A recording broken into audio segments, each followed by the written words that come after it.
My name is David Zokaitis. I live here in Sioux Falls. Of course, coming to Sioux Falls City Council.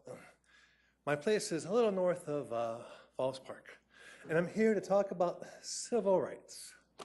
Now, I happen to think that civil rights are really important. I mean, why live in America if you don't value your civil rights? But not everybody shares my opinion. And some people have gotten rather cynical and complacent and buried their heads in the sand and not seeing what's right in front of them. Well, I see things in front of me, and I'd like to bring some of them to your attention. Hopefully, we'll be able to make a few changes. But first, I want to read.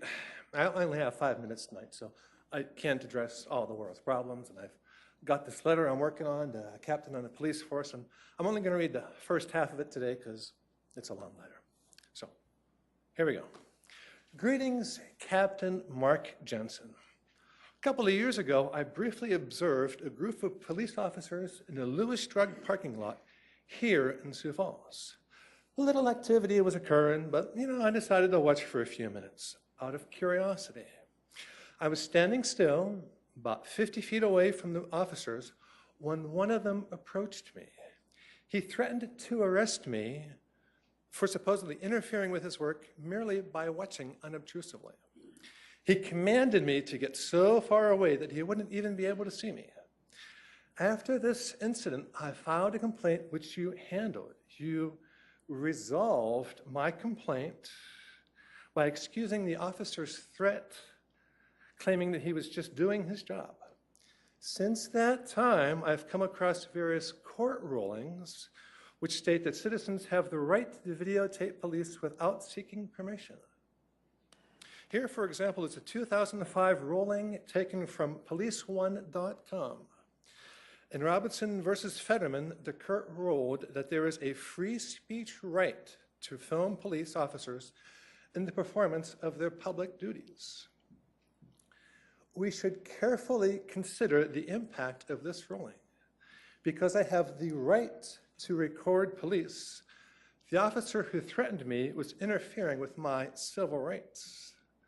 Violation of civil rights is a crime.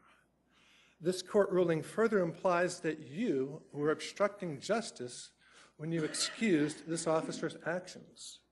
Obstruction of justice is also a crime. It's a fairly serious crime, but it's only a crime if anyone ever cares to prosecute. There's quite a story behind that last sentence, but I'll leave that saga for another time. Last summer, I walked up to Officer Dalton, I think that was his name, and told him the U.S. District Court has ruled that I have the right to record police activities. He told me that I could take the U.S. District Court and my cell phone and get 200 yards away from him. His partner, in complete denial, was an accomplice to Officer Dalton's crime. He kept repeating, it's a matter of perspective. If we connect these three events, it appears that the Sioux Falls Police Department has a systemic disregard for civil rights. We should ask ourselves why so many police officers like to perform public activities without being recorded. Do police attack suspects? Somebody has gone and asked that question. Do they plant evidence? Do they desire to maintain dominance? Are they merely shy or suspicious? Whatever the reason, when police anywhere insist on secrecy, the people should be alarmed. So anyway, U.S. District Court rules we have this right. What good is that right if you can't exercise it? I think we need to make some changes. But that's all I have for tonight because it's 5 minutes.